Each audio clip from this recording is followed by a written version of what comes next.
ناظرین، لفظ انسان بولا جاتا ہے جس کے دو مادے ہیں، جہاں سے یہ اوریجنیٹ ہوتا ہے، اس کا مشتق اور روٹ کارڈ انس ہے۔ ایک ہے نسیان، دو چیزیں کہ انسان پیار اور محبت کا مشتق ہے، ان سے مراد پیار، شفقت، کمپیشنیٹ ہے، وہ مرسیفل ہے اللہ رب العزت کی صفت کے اعتبار سے۔ دوسرا ہے نسیان، کہ ہر شے کو، ہر غیر کو بھلا کر اپنے اللہ کی رضا کے لیے کام کرنا۔ اللہ رب العزت کی صفت رفق ہے، نرمی والا۔ ان اللہ رفیق و یحب الرفق، اللہ رب العزت کمپیشنیٹ ہے، مرسیفل ہے، اور وہ پسند کرتا ہے کہ دوسروں کے لیے بھی رحم دل ہو۔ اس کے مقابلے میں اونک ہے، جسے سختی کہتے ہیں، ہارشنس۔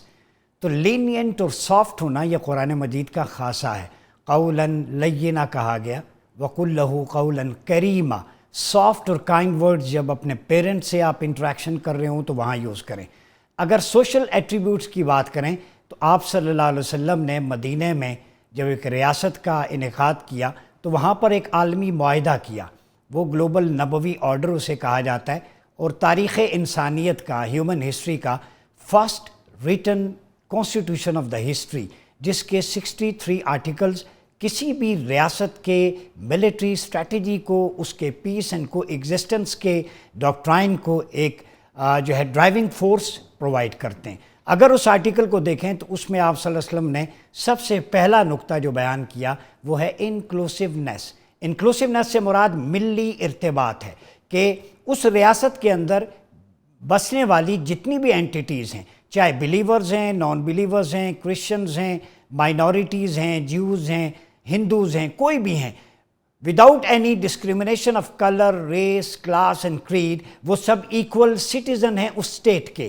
تو نبوی فارمولے کا پہلا اصول یہ ہے کہ کسی بھی اسلامی ریاست میں رہنے والے تمام شہریوں کے حقوق برابر ہیں، they are the citizen of that state. Inclusive کا مطلب ہے ملی ارتباط، کہ جب بھی اس ریاست پر کوئی حملہ آور ہوگا تو چاہے عیسائی ہیں، یہودی ہیں، سارے مل کے ایک سنگل اینٹیٹی کے طور پہ ملی وحدت کے ساتھ آگے بڑھیں گے۔ جی ہاں، وہی نبوی فارمولہ آج ریاست پاکستان یعنی مدینہ ثانی کو اشد ضرورت ہے۔ اس وقت پاکستان بیرونی اور اندرونی دشمنوں کے نرغے میں ہے۔ ایک طرف شورش بپا ہے، انسرجنسیز ہیں، فالٹ لائنز ہیں، پولرائزیشن ہے ہماری سوسائٹی کے اندر۔ دوسری طرف دیکھا جائے تو افواج پاکستان فتنہ خوارج جیسے بدترین دشمن کے خلاف سنت مصطفیٰ اور مرتضیٰ پر عمل کرتے ہوئے ایک آپریشن کر رہی ہے۔ وہ آپریشن جس میں ہمارے فوجی جوان اپنا آج ہمارے کل پہ قربان کر رہے ہیں، ان خوارج کے خلاف جن کو آپ صلی اللہ علیہ وسلم نے فرمایا وَهُمْ كِلَابُهُمُ النَّارِ۔ یہ میرا سٹیٹمنٹ نہیں ہے، یہ حضور نبی آخر الزمان کا سٹیٹمنٹ بخاری اور مسلم میں ہے۔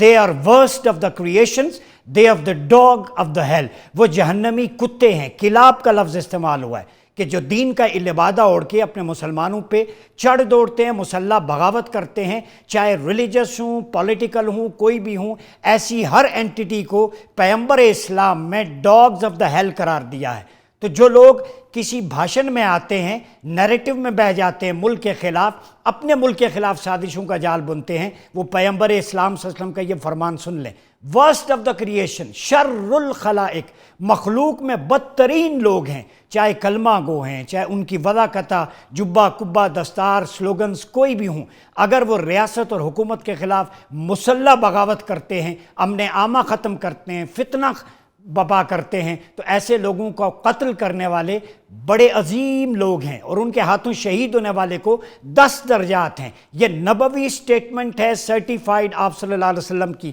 طرف سے۔ آج جو government of Pakistan, state of Pakistan, قومی سلامتی کمیٹی کے اجلاس میں جو کنسرن شو کیے گئے، آرمی چیف نے بریف کیا، دعا بھی کروائی، سارے سٹیک ہولڈرز اس میں موجود تھے، لیکن افسوس ایک اینٹیٹی جو اس ملک کی ہے، پی ٹی آئی، وہ وہاں پہ موجود نہیں تھی۔ سوال تو اٹھتا ہے، پاکستان سب سے پہلے جو ملک کلمے کے نام پہ بنا، اس کی بنیاد لا الہ الا اللہ محمد الرسول اللہ ہے، جو فوجی کلمے کی وجہ سے اپنی جانیں پیش کرتا ہے، جس ملک میں حکومت اس لیے ترقیاتی پیکج پیش کرتی ہے کہ عوام کے ڈور سٹیپ تک ان کے مسائل حل ہوں، عدالتیں آباد ہوں، ملک پھلے پھولے، تو کیا وجہ ہے کہ ایک طبقہ فتنہ و انتشار چاہتا ہے؟ ان سارے ایشوز کو لے کے بات کریں گے، جن مہمانان گرامی قدر نے ہمیں جوائن کیا ہے۔